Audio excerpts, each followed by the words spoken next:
Casimero, di magigiba ang hater. Focus lang at pupugutan ng ulo si Oguni. De La Hoya, knockout si Charlo kay Canelo. Ito ang mga pag-usapan natin ngayon mga lods. Ito na mga lods, tungkol pa rin sa iniimbentong issue ng hater ni Janriel Cuadralas Casimero na undercard lang daw ni Pinoy Froilan Saludar si Casimero dahil 10 rounder lang at walang belt na paglalabanan. Samantalang si Froilan Saludar ay may belt na paglalabanan sila ni Japanese Keita Kurihara na Oriental and Pacific Boxing Federation Bantamweight title at 12 rounder pa ito. Pinatulan na rin ng Team Casimero ang issue at naglabas na sila ng ebidensya na si Cuadralas talagang main card. Sa official na eksklusibong magpapalabas ng live stream ng laban na Unex ay nagpatunay na si Angas ng Pinas ang main event. Entrada pa lang sa kanilang website ay poster agad na main card si Casimero at Oguni na malaki at nasa taas ang larawan nilang dalawa. Samantalang ang mga apat na Pinoy, kabilang na si Froilan Saludar, ay nasa baba na ihanay sa mga undercard. At inilagay pa nga ng Unex ang mga pagkakasunod ng schedule ng laban na ang pinakauli nga at pang-anim ay ang main event na si Casimero at Oguni. Ayon din kay TBP member Mark Alesna na sinabi sa kanya ni TBP owner Masayuki Ito na si Casimero daw talaga ang main card ng October 12 boxing event. Pati nga ako nagulat eh. Ano nga undercard? Ayan o. Para malaman nila. Dami kasi nag-ano ngayon ng ano lang, undercard eh. Pay-per-view, Japan. Unex, ayan o.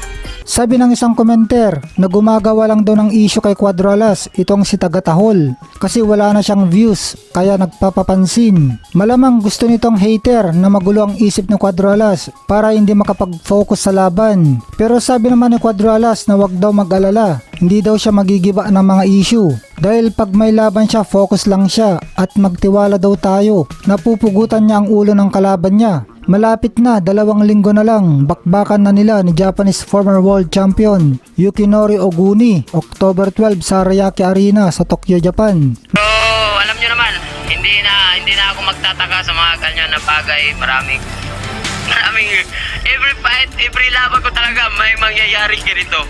Parang sa isip ko, ano ba ito ba tao na to? Pero kahit magingay kayo, kahit magano-ano, hindi nyo ako magigiba guys. Yan lang masasabi ko. Kasi pag may laban ako, focus ako sa kalaban ko, pupugutan natin ang ulo yan.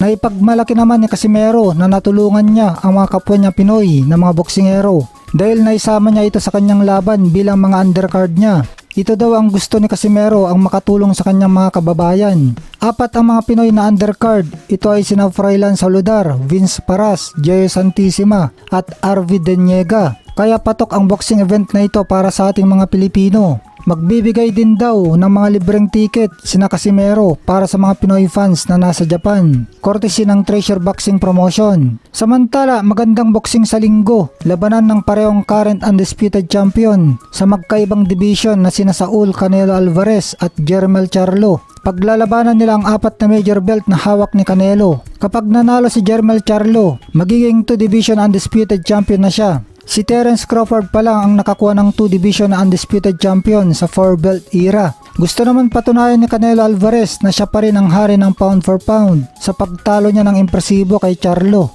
Ayon naman kay Oscar De La Hoya na dating promoter ni Canelo na kapag nakipagsabayan at nakipagdikitan si Charlo ay knockout ang abutin nito kay Canelo. Para manalo daw si Charlo, dapat sa jab siya pumuntos, damihan niya ng jab at mag in and out na opensa, magpukol na mga kombinasyon sabay atras at labas agad.